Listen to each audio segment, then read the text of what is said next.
What is up, guys? It is Reed. I am 27, just an average dude. I've made tons of money mistakes in my 20s, and now I want to share everything I've learned to help you take control of your finances and your life. So let me start by saying something that might sound a little wild. For years, I thought I understood how business worked. I thought you needed a great idea, a solid plan, and enough money to get started. And that is what kept me broke for a long time. I am not even kidding. Every time I had what I thought was a genius idea, I would jump in head first with my wallet wide open. And every single time I ended up with an empty bank account and a bruised ego. Oh man, the stories I could tell you, but then something happened about 2 months ago that literally flipped my entire understanding of business upside down. I got invited to this dinner party. It was a pretty private thing, small group, maybe 8 or 9 people. And let me tell you, everybody at that table was way out of my league. These were real players, guys who ran manufacturing companies, guys who owned multiple e-commerce brands. One lady ran a logistics company that ships thousands of packages a day. And then there was me, just a regular 27-year-old who blogs about saving money and trying to get his life together. Real imposter syndrome moment right there. So I am sitting there trying to be cool, just eating my food and listening. And I noticed this guy next to me. He was quiet, didn't talk much, but there was something about him, just a calm confidence, you know?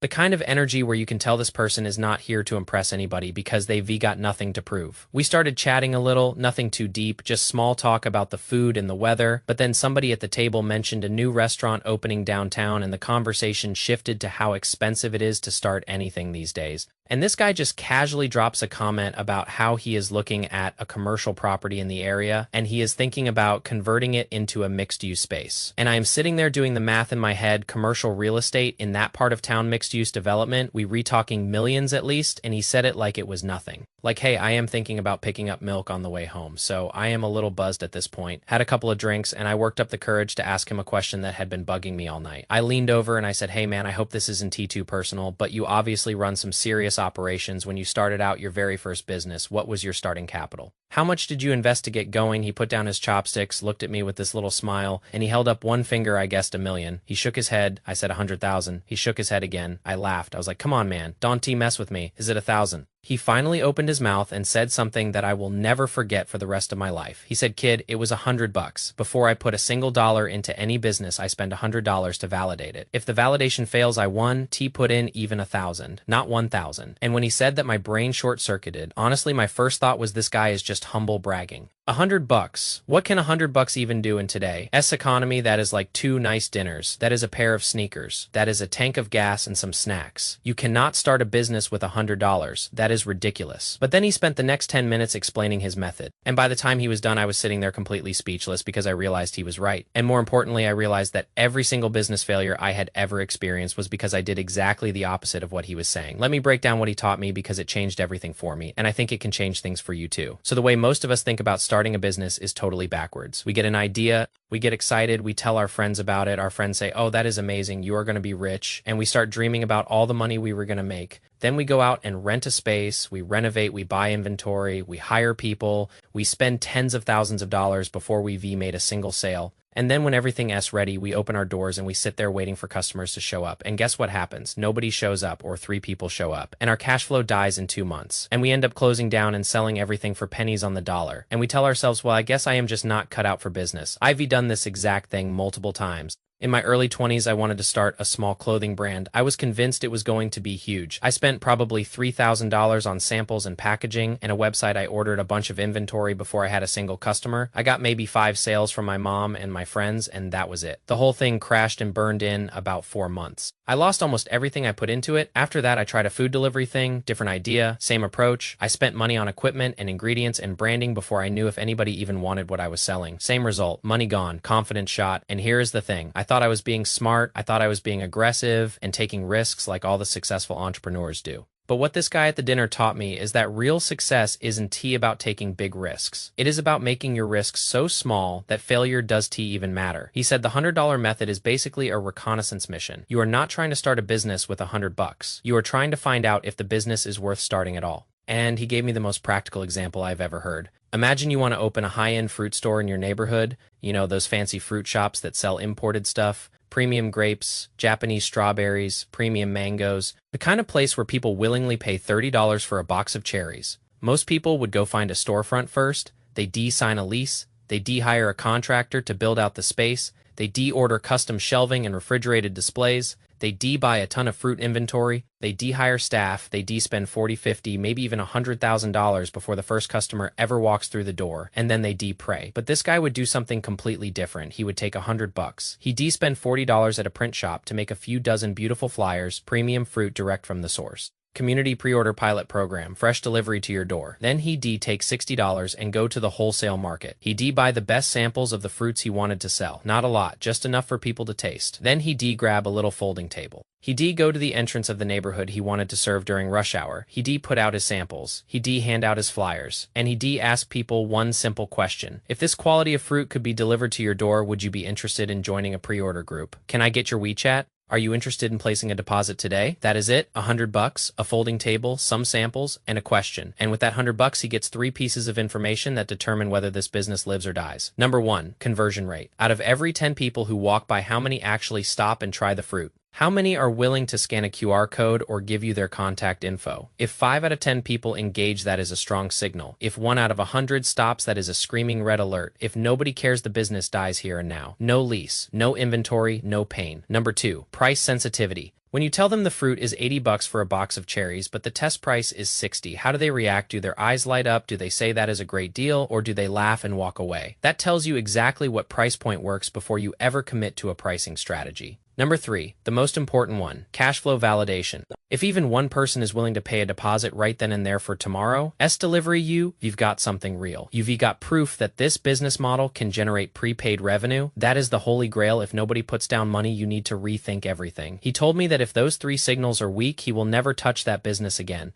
Not because he is lazy, but because he just saved himself months of stress and thousands of dollars by spending $100 to find out the truth. And the truth is, most ideas are bad. Most businesses fail. Most things we think will work on. And the smartest thing you can do is find that out as cheaply and as quickly as possible. When he finished explaining, I felt cold. I mean, literally a chill went down my spine. Because I realized I had been doing it wrong my entire adult life. I had been the guy who spends 20 grand to start a business that nobody wants. Because I never bothered to ask anybody if they wanted it first. And here's the crazy part. This whole concept works even better in the internet age. Think about it. A lot of you watching this probably want to start something online, maybe a TikTok shop, maybe a YouTube channel, maybe an e-commerce brand, maybe a digital product, and the way most people approach it is the same old broken way. They rent a studio, they buy expensive cameras, they hire an editor, they order a ton of inventory, they build a fancy website, and then they post their first video and get 47 views. And they wonder what went wrong. But the $100 method applied to the internet is even more powerful. Let me give you a real example. Say you want to start selling a product on social media, you think this one item is going to blow up. Instead of ordering 1,000 units and renting warehouse space, here is what you do. Take 75 of your $100, go to a wholesale market, or even just shop on a platform like Pinduoduo or Alibaba. Buy just 2 units of the product you want to sell. That is your sample.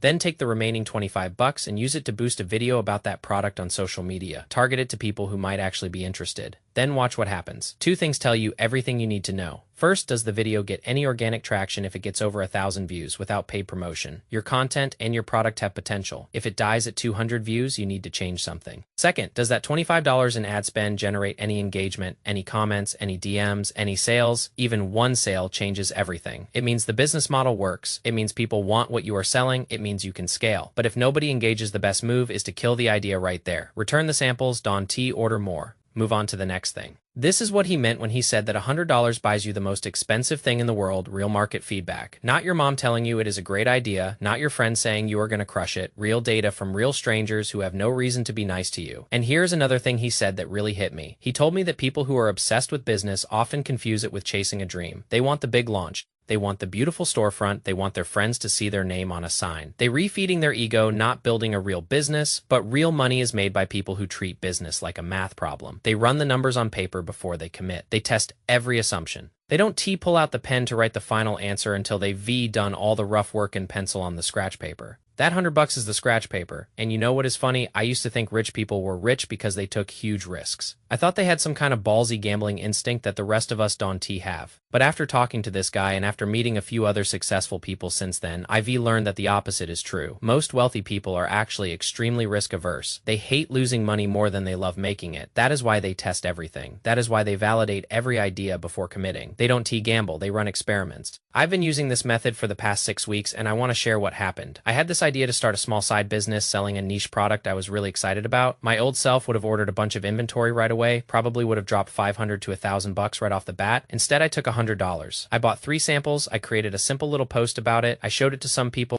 And you know what I found out? Nobody cared. I got maybe 2 lukewarm responses. And for a second, I was disappointed, but then I realized I just saved myself at least $1,000 in countless hours of stress. I let $100 do the hard work of telling me the truth, and that was a win. I had another idea last week, something that I thought had potential. Same process, bought a sample, made a post, shared it with a small targeted group. This time the reaction was way different. People were actually asking questions. One person even asked if they could buy one. That is a green light. That is the signal to move forward cautiously and test bigger. So here's my question for you. What idea are you sitting on right now? What is that thing you've been thinking about starting, but you are scared to pull the trigger? Maybe it is a small online store. Maybe it is a service business. Maybe it is a YouTube channel. Maybe it is a local community thing. Whatever it is, I want you to take 5 minutes today to figure out the absolute cheapest way to test it. Not the biggest way, not the most impressive way, the cheapest way. Can you do it for $100? Can you do it for $50? Can you do it for $0? Go to where your customers are. Ask them questions. Show them what you want to sell, see how they react. Collect real data from real people who don't owe you anything. Let the market tell you if you are onto something before you commit your savings or your time. I know it is scary. Putting yourself out there is always scary. But trust me, it is way less scary than launching a full business that fails in 2 months and leaves you broke and depressed. $100 of embarrassment is a lot cheaper than $20,000 of regret. Peace.